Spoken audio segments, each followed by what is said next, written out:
ସକାଳ ଖବର ଆପଣଙ୍କୁ ସ୍ୱାଗତ। ଆଜି ଜୁନ୍ 4 ତାରିଖ ଶୁକ୍ରବାର। ଆମେ ନେଇ ଆସିଛୁ ଆପଣମାନଙ୍କ ପାଇଁ ଦେଶ ବିଦେଶର 10 ଗୋଟି ବଡ଼ ଖବର। ନମ୍ବର 1, ଉହାନ ଲ୍ୟାବ୍ରୁ ଆର୍ଥିକ ସହାୟତା। ସନ୍ଦେହ ଘରରେ ଆମେରିକା ମହାମାରୀ ବିଶେଷଜ୍ଞ।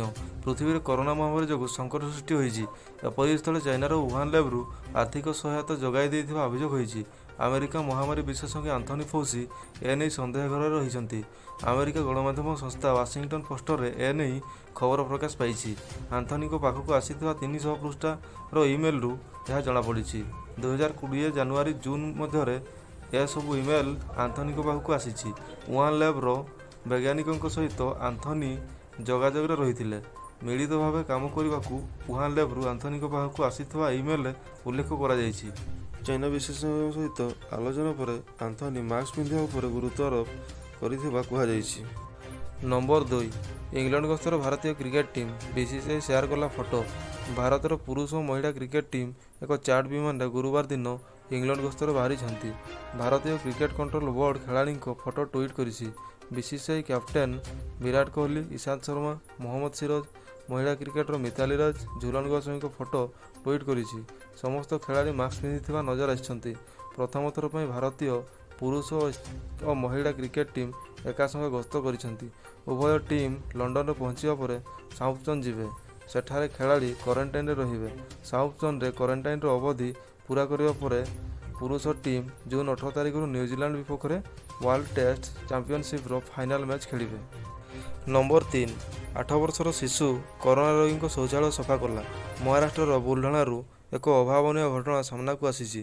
ଏଠାରେ ଜଣେ 8 ବର୍ଷର ଶିଶୁ ଦ୍ୱାରା ଆଇସୋଲେସନ ସେଣ୍ଟରରେ ରହି ଚିକିତ୍ସିତ ହେଉଥିବା କରୋନା ରୋଗୀଙ୍କ ଶୌଚାଳୟ ସଫା କରାଯାଇଥିଲା। ଏହି ଘଟଣା ସୋସିଆଲ ମିଡ଼ିଆରେ ଭାଇରାଲ ହେଲା ପରେ ପ୍ରଶାସନ ପଞ୍ଚାୟତ ସମିତି ଅଧିକାରୀଙ୍କୁ ନିଲମ୍ବନ କରିଦେଇଛି। ନମ୍ବର 4, 44 କୋଟି ଗ୍ରାହକଙ୍କୁ ଏସ୍ବିଆଇର ଚେତାବନୀ। ଜୁନ୍ 30 ପରେ ଚାଲିବନି ଆପଣଙ୍କ ପ୍ୟାନ୍ କାର୍ଡ଼। ଯଦି ଆପଣ ଭାରତୀୟ ଷ୍ଟେଟ୍ ବ୍ୟାଙ୍କ ବା ଏସ୍ବିଆଇର ଗ୍ରାହକ, ତାହେଲେ ଆପଣଙ୍କ ପାଇଁ ଏକ ଜରୁରୀ ଖବର ରହିଛି। ଏସ୍ବିଆଇ ନିଜର 44 କୋଟି ଗ୍ରାହକଙ୍କୁ ଚେତାବନୀ ଦେଇଛି। ବ୍ୟାଙ୍କ ଚେତାବନୀ ଦେଇଛି ଯେ ଜୁନ୍ 30 ତାରିଖ ପୂର୍ବରୁ ଗ୍ରାହକ ନିଜର ପ୍ୟାନ୍ କାର୍ଡ଼ ଓ ଆଧାର କାର୍ଡ଼ ଲିଙ୍କ କରାଇ ଦିଅନ୍ତୁ, ନଚେତ୍ ପରେ ବ୍ୟାଙ୍କ କାରବାରରେ ସମସ୍ୟାର ସମ୍ମୁଖୀନ ହୋଇପାରନ୍ତି। ଏସ୍ବିଆଇ ଟ୍ୱିଟ୍ କରି ନିଜ ଗ୍ରାହକଙ୍କୁ ସୂଚନା ଦେଇଛି ଯେ ଆଧାର କାର୍ଡ଼ ଓ ପ୍ୟାନ୍ କାର୍ଡ଼ ଲିଙ୍କ କରିବା ଅନିବାର୍ଯ୍ୟ। ଯଦି ଆଧାର କାର୍ଡ଼ ଓ ପ୍ୟାନ୍ କାର୍ଡ଼ ଲିଙ୍କ କରାଯାଇନଥିବ, ତାହେଲେ ପ୍ୟାନ୍ କାର୍ଡ଼ ଇନ୍ଆକ୍ଟିଭ୍ ହୋଇଯିବ ଏବଂ ବ୍ୟାଙ୍କ କାରବାରରେ ଗ୍ରାହକଙ୍କୁ ଅସୁବିଧା ହେବ। ପ୍ୟାନ୍ କାର୍ଡ଼କୁ ଆଧାର କାର୍ଡ଼ ସହ ଲିଙ୍କ କରିବା ଶେଷ ତାରିଖ ହେଲା ଜୁନ୍ 30। ନମ୍ବର 5, ଖୋଲିଲା ଅଯୋଧ୍ୟାର ସମସ୍ତ ମନ୍ଦିର। ରାମନଗରୀ ଅଯୋଧ୍ୟାରେ ଥିବା ସମସ୍ତ ମନ୍ଦିର ମଠ ଶ୍ରଦ୍ଧାଳୁଙ୍କ ପାଇଁ ଖୋଲାଯାଇଛି। କରୋନା କଟକଣା ମଧ୍ୟରେ ସମସ୍ତ ଧାର୍ମିକ ଅନୁଷ୍ଠାନ ଖୋଲାଯାଇଥିବା ବେଳେ ଭକ୍ତଙ୍କ ପ୍ରବେଶ ପାଇଁ କିଛି ନିୟମ ଲାଗୁ କରିଛି ପ୍ରଶାସନ। ମନ୍ଦିରକୁ ଏକା ସମୟରେ 5 ଜଣ ଭକ୍ତ ପ୍ରବେଶ କରିବାକୁ ଅନୁମତି ରହିଛି। ସେହିପରି ବାହାର ରାଜ୍ୟର ସାଧୁ ସନ୍ଥମାନେ ବିନା ଟିକାରେ ଅଯୋଧ୍ୟା ନ ଆସିବାକୁ କୁହାଯାଇଛି। ମଙ୍ଗଳବାର ମନ୍ଦିର ଖୋଲିବା ପରେ ହନୁମାନଗଡ଼ିରେ ବଜରଙ୍ଗବାଲୀଙ୍କ ଦର୍ଶନ ପାଇଁ ଭକ୍ତଙ୍କର ଲମ୍ବା ଲାଇନ୍ ଲାଗିଥିବାର ଦେଖିବାକୁ ମିଳିଥିଲା। ଉତ୍ତରପ୍ରଦେଶର କରୋନା ସଂକ୍ରମଣରେ ବ୍ରେକ୍ ଓ ସୁସ୍ଥ ହାର ବୃଦ୍ଧି ହେବା ପରେ ଶ୍ରଦ୍ଧାଳୁଙ୍କ ପାଇଁ ମଠ ମନ୍ଦିର ଖୋଲାଯାଇଛି। ନମ୍ବର 6, ଖୁବ୍ ଶୀଘ୍ର ଆସିବ ଆଉ ଏକ ସ୍ୱଦେଶୀ କରୋନା ଟିକା। 30 କୋଟି ଡୋଜ୍ ଅର୍ଡର ଦେଲେ ସରକାର। ଭାରତର ଟିକାର ଆବଶ୍ୟକତା ତଥା ଟିକାକରଣର ଉଦ୍ଦେଶ୍ୟକୁ ପୂରଣ କରିବା ପାଇଁ ବର୍ତ୍ତମାନ କେନ୍ଦ୍ର ସରକାର ଏକ ଗୁରୁତ୍ୱପୂର୍ଣ୍ଣ ପଦକ୍ଷେପ ନେଇଛନ୍ତି। ଭାରତ ସରକାର ହାଇଦ୍ରାବାଦସ୍ଥ ବାୟୋଲୋଜିକାଲ ଇ-ର କୋଭିଡ୍ ଟିକା 30 କୋଟି ବୁକ୍ କରିଛନ୍ତି। ସୂଚନାଯୋଗ୍ୟ ଯେ ଏହି ଟିକା ବର୍ତ୍ତମାନ କ୍ଲିନିକାଲ ଟ୍ରାଏଲରେ ଅଛି। ସ୍ୱାସ୍ଥ୍ୟ ମନ୍ତ୍ରଣାଳୟ ଏଥିପାଇଁ କମ୍ପାନୀକୁ 1500 କୋଟି ଟଙ୍କା ଅଗ୍ରୀମ ମଧ୍ୟ ପ୍ରଦାନ କରିବ।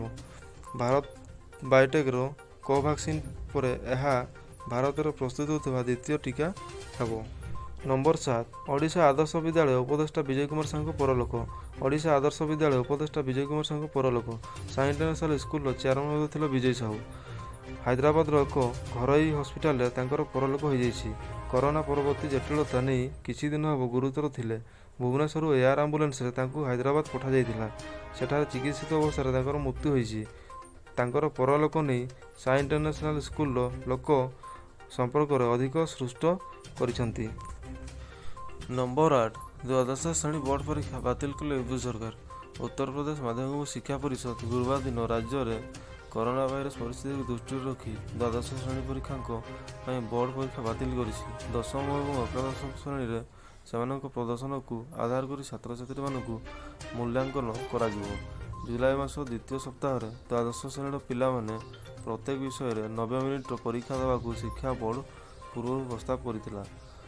ଦ୍ୱାଦଶ ଶ୍ରେଣୀ ପରୀକ୍ଷା ବାତିଲ କରିବା ନିଷ୍ପତ୍ତି ଯୋଗୁଁ 26 ଲକ୍ଷରୁ ଅଧିକ ଛାତ୍ରଛାତ୍ରୀ ଉପକୃତ ହେବେ, ଯେଉଁମାନେ ଚଳିତ ବର୍ଷ ଉତ୍ତରପ୍ରଦେଶ ଦ୍ୱାଦଶ ଶ୍ରେଣୀ ବୋର୍ଡ଼ ପରୀକ୍ଷା ପାଇଁ ପଞ୍ଜୀକୃତ କରିଥିଲେ। ନମ୍ବର 9, କେରଳ ଛୁଇଁଲା ଦକ୍ଷିଣ ପଶ୍ଚିମ ମୌସୁମୀ ବାୟୁ। ଏହି ଦିନ ପହଞ୍ଚିବ ଓଡ଼ିଶାରେ। ଦକ୍ଷିଣ ପଶ୍ଚିମ ମୌସୁମୀ ବାୟୁ କେରଳ ପହଞ୍ଚିଥିବାରୁ ଖୁବ୍ ଶୀଘ୍ର ଓଡ଼ିଶାରେ ବି ପହଞ୍ଚିପାରେ। ଓଡ଼ିଶା ପହଞ୍ଚିବାକୁ ସପ୍ତାହେ ଲାଗିପାରେ, ଅର୍ଥାତ୍ ଆସନ୍ତା 10 ତାରିଖ ପରେ ଓଡ଼ିଶାରେ ପହଞ୍ଚିବ ମୌସୁମୀ। ଏବର୍ଷ ଦେଶରେ ମୌସୁମୀ ବର୍ଷା ସ୍ୱାଭାବିକ ରହିବ ବୋଲି ପୂର୍ବାନୁମାନ କରାଯାଇଛି ଭାରତୀୟ ପାଣିପାଗ ବିଭାଗ। ଜୁନରୁ ସେପ୍ଟେମ୍ବର ଲଙ୍ଗ ପିରିୟଡ଼ ଆଭରେଜ ବା ଏପ୍ରିଲରେ 101% ମୌସୁମୀ ବର୍ଷା ହୋଇପାରେ। ଦେଶର ପାଦ ଥାପିଛି ମୌସୁମୀ। ଆଜି କେରଳ ଛୁଇଁଛି ଦକ୍ଷିଣ ପଶ୍ଚିମ ମୌସୁମୀ ବାୟୁ। ଏନେଇ ଭାରତୀୟ ପାଣିପାଗ ବିଭାଗ ପକ୍ଷରୁ ସୂଚନା ଦିଆଯାଇଛି। କେରଳର ଦକ୍ଷିଣ ଅଞ୍ଚଳରେ ମୌସୁମୀ ବାୟୁ ପ୍ରବେଶ କରିଛି। ଖୁବ୍ ଶୀଘ୍ର ସମଗ୍ର ଅଞ୍ଚଳକୁ ଛୁଇଁବ। ଏହାର ପ୍ରଭାବରେ କେରଳରେ ବର୍ଷା ଜାରି ରହିଛି। ନମ୍ବର 10, ଶିକ୍ଷା ମନ୍ତ୍ରଣାଳୟର ବଡ଼ ନିଷ୍ପତ୍ତି। ଆଜୀବନ ଯାଏଁ କାମ ଦେବ ଶିକ୍ଷକ ଯୋଗ୍ୟତା ପରୀକ୍ଷା ପ୍ରମାଣପତ୍ର। କେନ୍ଦ୍ର ଶିକ୍ଷା ମନ୍ତ୍ରଣାଳୟ ପକ୍ଷରୁ ଗୁରୁବାର ଏକ ବଡ଼ ନିଷ୍ପତ୍ତି ନିଆଯାଇଛି। ଶିକ୍ଷକ ଯୋଗ୍ୟତା ପରୀକ୍ଷା TET ପ୍ରମାଣପତ୍ରର ବୈଧତା ଅବଧି 7 ବର୍ଷରୁ ଆଜୀବନ ପର୍ଯ୍ୟନ୍ତ ବୃଦ୍ଧି କରାଯାଇଛି। କେବଳ ଏତିକି ନୁହେଁ, କେନ୍ଦ୍ର ସରକାରଙ୍କ ନିର୍ଦ୍ଦେଶ ଅନୁଯାୟୀ ତୁରନ୍ତ ଏହି ନିଷ୍ପତ୍ତି କାର୍ଯ୍ୟକାରୀ କରାଯାଇଛି। ଯେଉଁମାନଙ୍କର ଶିକ୍ଷା ପ୍ରମାଣପତ୍ରର ବୈଧତା ଏହି ବର୍ଷ ଶେଷ ହୋଇସାରିଛି, ସେମାନେ ମଧ୍ୟ ଶିକ୍ଷକ ନିଯୁକ୍ତି ପରୀକ୍ଷା ପାଇଁ ମଧ୍ୟ ଯୋଗ୍ୟ ହେବେ।